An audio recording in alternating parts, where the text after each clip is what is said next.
Hello student, today we will start from chapter number 7.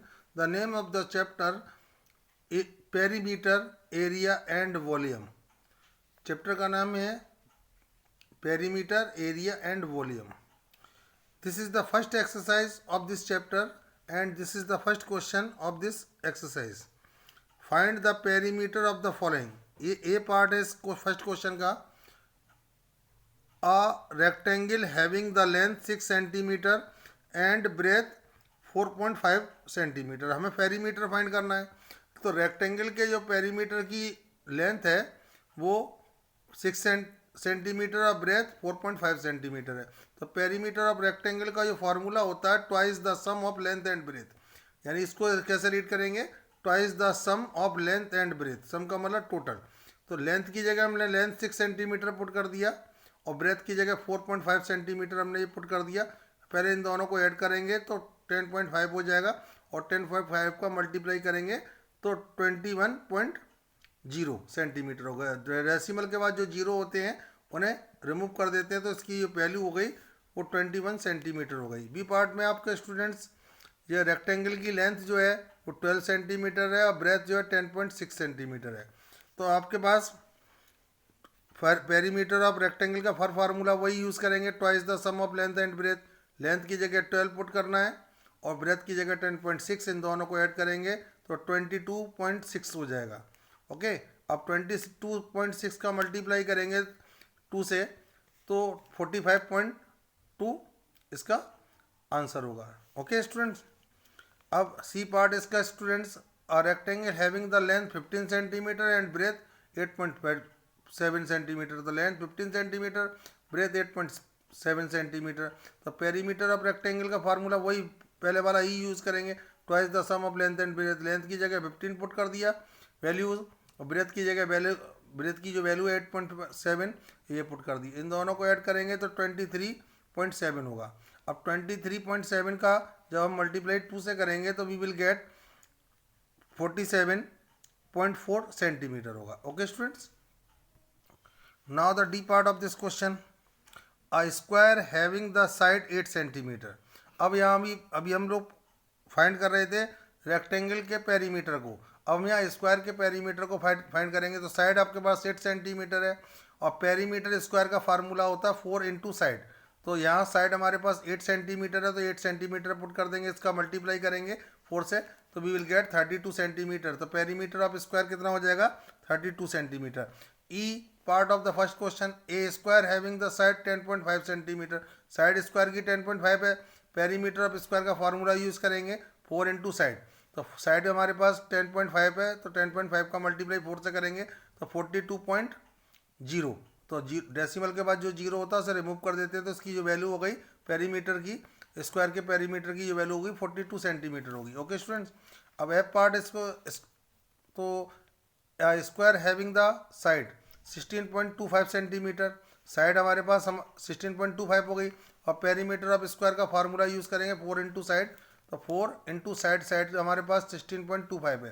तो 16.25 हम जो मल्टीप्लाई करेंगे 4 से तो 65.00 हो जाएगा क्योंकि डेसिमल से फ्रॉम द बिहाइंड यानी राइट हैंड साइड से आपको 2 डिजिट आफ्टर 2 डिजिट डेसिमल लगाना है क्योंकि यहाँ पर भी 2 डिजिट बाद पीछे से डेसिमल है. तो यहाँ पर भी इसके प्रोडक्ट में भी पीछे से 2 डिजिट बाद डेसिमल लगाएंगे और डेसिमल के बाद जो जीरो होते हैं उसे रिमूव कर देते हैं. सो पेरीमीटर ऑफ स्क्वायर जो होगा वो 65 सेंटीमीटर होगा. Okay students. This is the G part of first question. A square having the side 6.8 centimetre. Side आपके पास 6.8 सेंटीमीटर हो गया. पेरीमीटर ऑफ स्क्वायर का फार्मूला होता है 4 इंटू साइड. तो साइड की जगह 6.8 पुट कर देंगे. इसका मल्टीप्लाई करेंगे 4 8 जा 32, 4 6 जा 24 एंड कैरी 3 27 और पीछे से 1 डिजिट बाद डेसिमल पुट कर देंगे तो वैल्यू जो होगी पेरीमीटर ऑफ स्क्वायर की 27.2 सेंटीमीटर होगी. अब बी पार्ट एच पार्ट है ट्रायंगल हैविंग द साइड. ये साइड्स हैं ट्रायंगल की वो 11.2 सेंटीमीटर है, 8.8 सेंटीमीटर एंड 5.6 सेंटीमीटर. हमें पेरीमीटर फाइंड करना है पेरीमीटर ऑफ ट्रायंगल. ये ट्रायंगल हम ना लिखकर ट्रायंगल का साइन बना दिया है. सम ऑफ ऑल साइड्स. ट्रायंगल में 3 साइड्स होती हैं, इनका सम कर देंगे और first side 11.2, second side 8.8, third side इसकी 5.6। जब इन सभी का सम करेंगे तो 25.6 सेंटीमीटर इसका सम होगा। तो पेरीमीटर ऑफ ट्रायंगल की जो वैल्यू होगी वो 25.6 सेंटीमीटर होगी। Okay students, this is the question number second. Find the length of the fence needed to build a boundary of a rectangular garden having the length 96.5 meter and breadth 47.5 centimetre. ये centimetre में by mistake read कर गया था, metre है। 96.5 metre इसकी length है, ठीक है ना, रेक्टेंगुलर गार्डन की, और ब्रेथ है 47.5 मीटर। अब आपके पास लेंथ 96.5 मीटर हो गई और ब्रेथ आपके पास 47.5 मीटर हो गई, ठीक है ना। इस सेंटीमीटर नहीं है, मीटर है, बाई मिस्टेक में इससे रीड कर रहा हूँ। तो अब length of the fence needed to build the boundary to of our rectangular garden, यानी रेक्टेंगुलर गार्डन के चारों तरफ हमें बाउंड्री लगानी है। तो हमारे पास स्टेटमेंट में हम जरूर लिख रहे हैं कि हमें रिक्वायरमेंट है फेंस की, लेकिन एक्चुअली क्या है कि हम फार्मूला लगाएंगे हमारे पास twice the sum of length and breadth का, यानी रेक्टेंगल के पेरीमीटर का फार्मूला लगाएंगे। तो लेंथ की जगह हम 96.5 और 47.5 ब्रेथ की जगह पुट कर देंगे। इन दोनों को ऐड करेंगे तो 144.0 मीटर आएगी। अब इसका 144 का ये मल्टीप्लाई करेंगे 2 से तो 288 मीटर इस फेंस की लंबाई हो गई। Okay students, this is the question number 3। Find the length of the ribbon required to cover a square having each side 70 centimetre. एक स्क्वायर है और उस स्क्वायर को कवर करने के लिए जितने रिबन की ज़रूरत है उस रिबन की लेंथ बतानी है, और स्क्वायर की जो साइड दे रखी है वो 70 सेंटीमीटर दे रखी है। साइड ऑफ स्क्वायर 70 सेंटीमीटर है और length of the ribbon required to cover the square, तो यानी कि उसके चारों तरफ हमें स्क्वायर के लगाना है, तो पेरीमीटर हमें फाइंड करना पड़ेगा।